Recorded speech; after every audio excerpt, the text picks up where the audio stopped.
Western Spring Television, ours it is.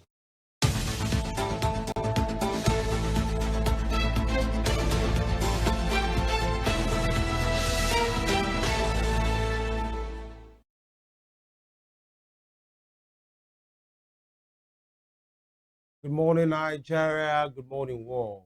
What a wonderful opportunity to be alive again on this very, very day.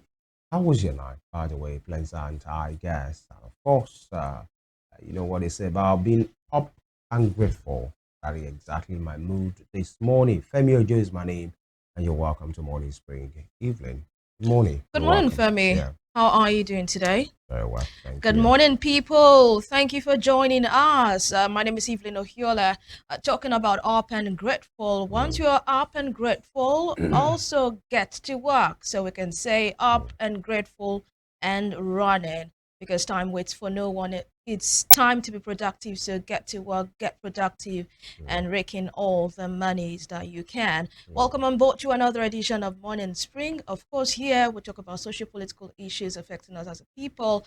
We speak to critical stakeholders, politicians, policymakers, social advocates, so we can have a deeper perspective, better understanding of the issues at hand. We'll begin with the newspaper review segment, looking through all the dailies to see what we have reported, and we move to the conversation where we have a guest in-house that talks to us about critical issues. Femi. Of course, and that is exactly what we are going to do. And is looking like it's kind of orange day this morning. It's an orange thing, although we are not in Netherlands because there's football team of Netherlands are the ones that are called the Orange Boys, you know. Yeah. But interesting, talking about football, it was quite a very tumultuous, chaotic, disappointing 17 hours for the Super Eagles of Nigeria. They were meant to, they traveled on Sunday. They were meant to play the return leg of the AFCON qualifier. The first leg was held in Nigeria, in Uyo, on Friday or thereabouts. And so it's time for the return leg. They got to Libya and then the drama happened. But then we have time for that. But thank God they are back in Nigeria right now. We have time for that in the course of the program. And many persons will say if that has happened in Europe, we'll be talking about maybe it's something about black against white and all of these things. But then between African neighbors, some of those things should not be there as well. But then, if we are ready, we are ready to go the full throttle, and the time is now.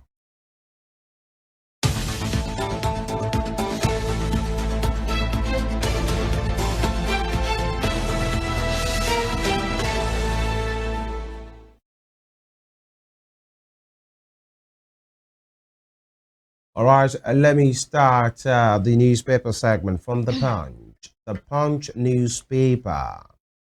PDP factional chairman clash as governance fail to resolve crisis. With a rider, Damagun camp threatens to arrest Mohammed-led national ESCO. So much for the PDP and even political parties in Nigeria, by the way. Then below that, Lagos sales a distressed structure as two-story building collapses. It was quite like a scene from a horror movie. Seeing a particular building, dilapidated yesterday, crumbled, right? Mm. That's the, there was a live video of somebody who took it, and you see how the cookie crumbled of that particular house, and maybe that's why the Lagos State government going all the way now. But the human angle to these things when houses are being marked for demolition because they are distressed, there is angle from the people to say, oh, they want to destroy our houses at a time like this, and fairly well, I mean fairly so, to say, where should we go? What kind of a government is this? But then, if the problem happens, lives will be lost, which can never be retrieved. So, at the point, we just have to decide on what to do as a people. And maybe that's why the state government is going all the way to say, we are not listening to any complaints again. We are going all the way. We have a job to do. Yeah, of course, they have a job to do. Like you said, the human angle to stories like this. But then that is when the government actually needs to come out and communicate or interact with the people. Some people say they do not get enough notice for them to move out or for them to know where they want to go to. You cannot just wake up one morning or give them 2 days notice and you expect them to move out. Where do you want them to go to? So as much as the government is working towards saving the lives of people, I believe that it's also important that they care to the welfare of those that are affected by such incidents. All right, I agree absolutely. And you can see the picture there of the ruins, and maybe a house that's still standing. Obviously, will be marked for demolition, and people that are just there confused, with their properties. Waiting for where to go. It's not really the best of times for those affected, but then they will be grateful that at least they are alive. Yeah. Because it's only a mind that is alive that can be confused. They will find closure, hopefully.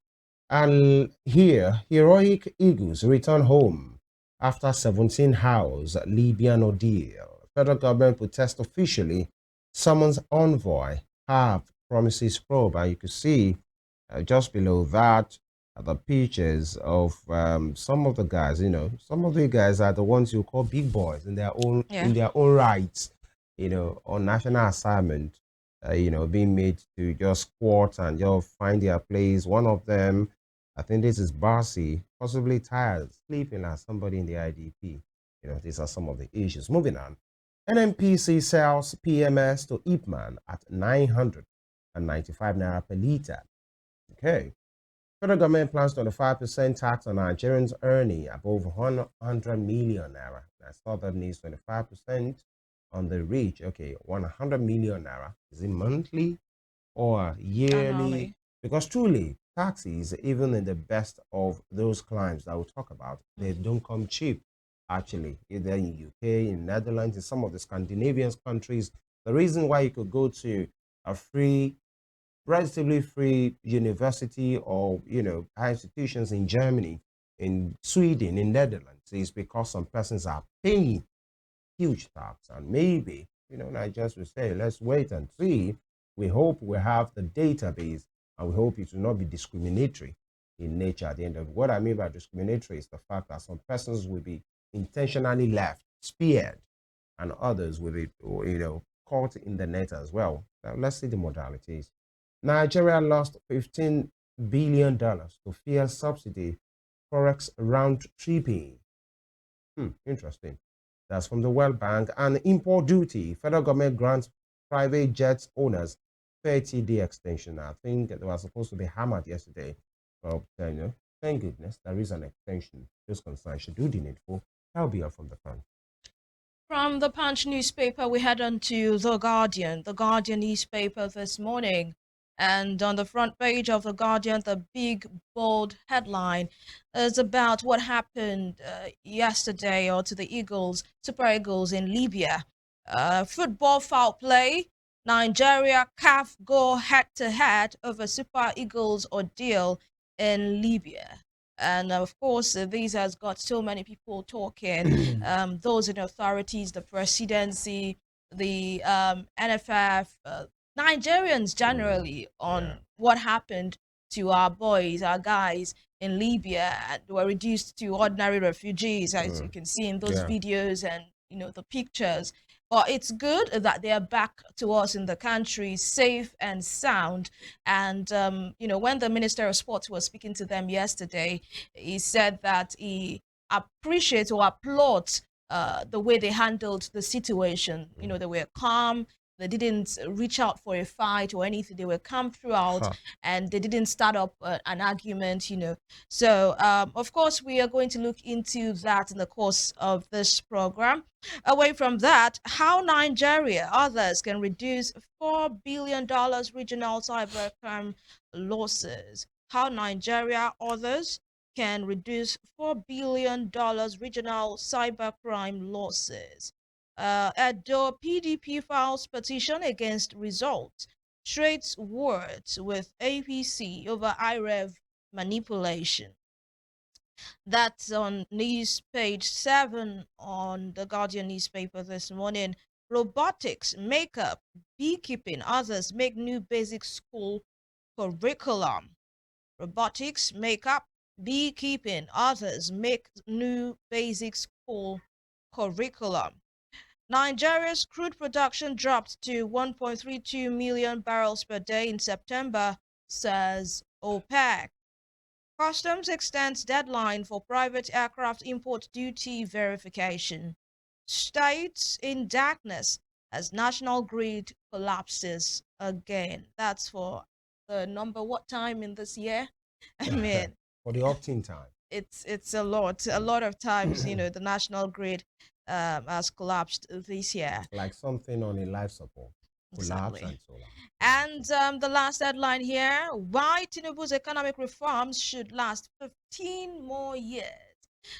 This is credited to the World Bank. The World Bank is saying for us to really see a substantial growth, or for Nigeria to actually be put back on the world map as an economic giant, then these policies of Mr. President needs to last for 15 more years. All right, there definitely will be arguments for or against this particular statement by World Bank, but whatever it is, Nigerians just want to see results, and they do not want to wait for 15 years to be able to eat, have shelter, have food, clothes, just afford rather the basic necessities of life. That will be all from the Guardian newspaper. All right, trusting what the Daily Trust has for us, we move. The Daily Trust for this morning, 15-year-old student sues Education Ministry, JAM, NUC over admission policy. 15-year-old student sues Education Ministry, JAM, NUC over admission policy. And with two riders, says 18-year admission threshold discriminatory. And we are not aware of case yet, Ministry. All right, interesting one to know there. The student in question, is his or her representation, and heading to the court to challenge the policy, the status quo. All right, and interesting that that's not something we see every day for even citizens to challenge. Some do, by the way, but it's not an everyday thing. Now, in this case, a teenager going. Of course, the court. teenager is the one affected. Yeah. Definitely, he would want to file that particular case. And of course, you don't have to be told. He or she must have backing, very strong one, to go all the way. Because I'm not sure if a minor can do all of those things. But then it's good that we have clarification on these. Nigeria boycotts AFCON qualifier after Libya ordeal. Apparently. And over 2 million people displaced as 200 Kogi communities flooded.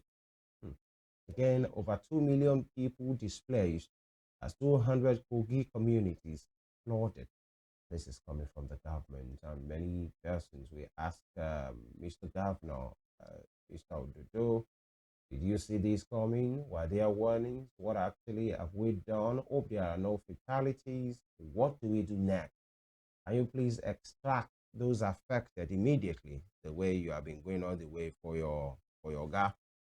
These are the things. If there is anybody or group of people to be extracted from pain and flooding and drowning I think Mr. Ododo should come in now with his wings and his super, abilities. What he knows how to do best, extracting people and do his people. I His know 2 honor. million is a lot of numbers. I hope those numbers are actually accurate. 2 million, 2 yeah. million, that's Mm. almost half of the population of Yeah, Kogi, of course. if I'm not mistaken. The figure has been put at 200 communities. So I think that might transcend or, multiple local government as it stands. Mm-mm. And that will not be something that will be a small task for them. That's why we have a government, by the way, to do this. And you know where Kogi is located as well, especially the center. Lokoja is not too far. In fact, it's a confluence state. They call it the confluence state. So where two rivers meet, the big two rivers in Nigeria. Now, moving on. PDP governors meeting on Damagum fate deadlock. PDP governors meeting on Damagum's fate deadlock. I'm here. Enugu State, Enugu Safe City, leveraging local engineering to enhance security. Enugu Safe City, leveraging local engineering to enhance security. And you have the picture of the men, them, the way they say it in Nigeria. Vice President Kashim Shatima inspecting the command and control center of the Enugu Safe City, a digital security system built by Governor Peter Mba in Enugu recently. You can see the men donning the popular Ishago attire.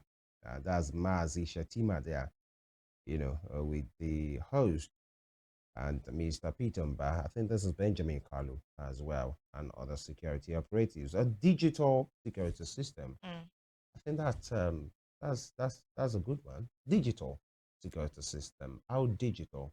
What would be the mandate? How well funded will they be? Will it be something supported by the law? Will it continue after Peter and Bamat have left? These Of are some of the course, questions. that's why I don't get too excited when the government is launching any of their policies or any of their projects. I mean, it's just a launch. Let's wait and see if they will go through with it. There are a lot of projects that have been launched in Nigeria over the years, and they did not even, they were dead on arrival, DOA. Some they started, and they were abandoned. Lots of moribund projects. So I don't really get, the excitement is not there for me when I see all of these ceremonies, because for me there are some of those projects that do not even need big ceremony like this for you to launch them. Just launch and get to work. Why do you have to have an entire party or ceremony because you want to launch a project? So I'm not really excited. I mean, the only thing that excites me here is the Vice President Kashim Shatima on the Ishiago attire. Really? I always do like You him pick the when he wears that. He looks egotic you pick when the he wears that. profanity over the substance. I mean, that's me. Okay, on this matter. Okay, we hope the good things will be done, because one thing is this: we don't have the detail here, but many persons will say if this is a well thought out project or policy, then it should be backed by the law. Once it's a law, then there will be provisions for it. What's the sustainability, or they will be waiting for FAC to support this kind of system. That's one thing as well. And we hope, just like you said, it won't be a Mr. Peter Mba project. Instead, it should be an Enugu State government project as well, because going full digital, I think it's good to know, so that you don't have possibly somebody, security men in attires, holding ding guns and then holding, buttons, and then going all the way to be doing things in a good way. But then we wish them and all the people of Anambra in, all the best. By the way, that will be the length of the headline segment for today. We have two talking points. And number one, it's about the minimum wage, the agreed minimum wage, 70,000 naira. And just recently, in the last few days, states have been coming up with what they think they can pay. And so we're going to talk about it, the continuity, the ability of these days just dancing to the tune of the public to say, okay, let's give people something to cheer about. And, many persons will say, wait a minute, does that mean they have the ability to pay or to increase this particular amount all this while? And they've not done that. But now that we are here, Governor Abiodun, Dapo Abiodun has announced, has approved rather, 77,000 naira as minimum wage for workers in Ogun State. We understand Gombe and the NLC have signed an MOU on 71,000 naira minimum wage. I think in Ondo State, 72,500 or 73,000 naira. Many of those states as well, Edo, even before the announcement, has been announced 70,000 naira. Many persons say, what will the Ocean do at this time, Evelyn?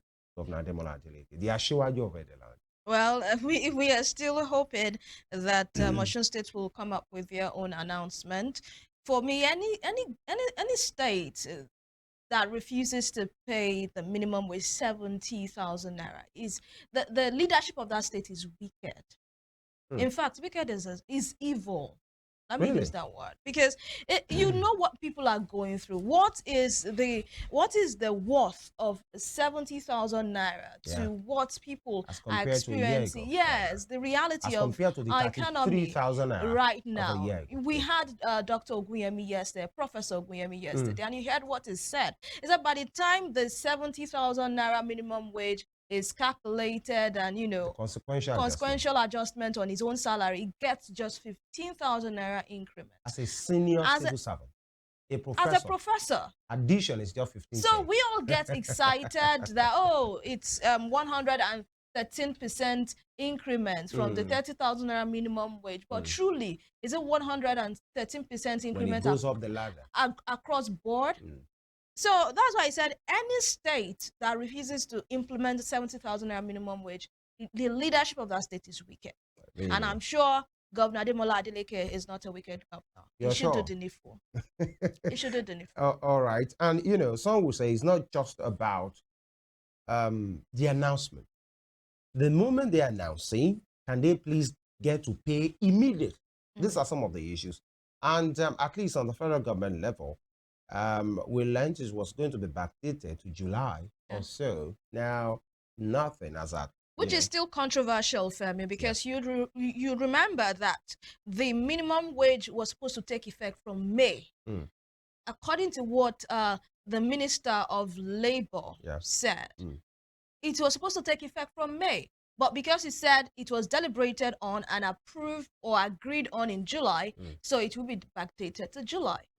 But okay, we agree it's going to be backdated to July. Let's just leave August, all of that rancor. September. Now, you are yet to even start making payments. A lot of people have already, borrowed money.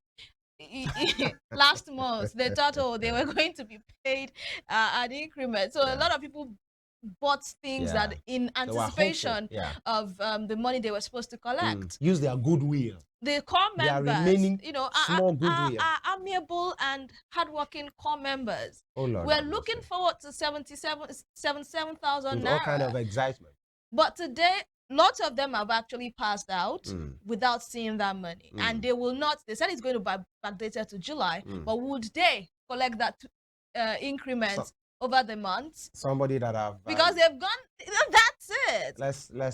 Let's be hopeful. These are questions we should ask. These are questions. The announcement on one hand, when will the payment begin, and the consequential adjustment as well. These ones that state are coming up. Would they start announcing and start the payment immediately? These are some of the issues. We're speaking with a labor enthusiast and a civil rights activist right here, right now. And we'll go on this quick break. When we return, the conversation will start. It's the Morning Spring on Western Spring Television with Femi and Evelyn. Stay with us.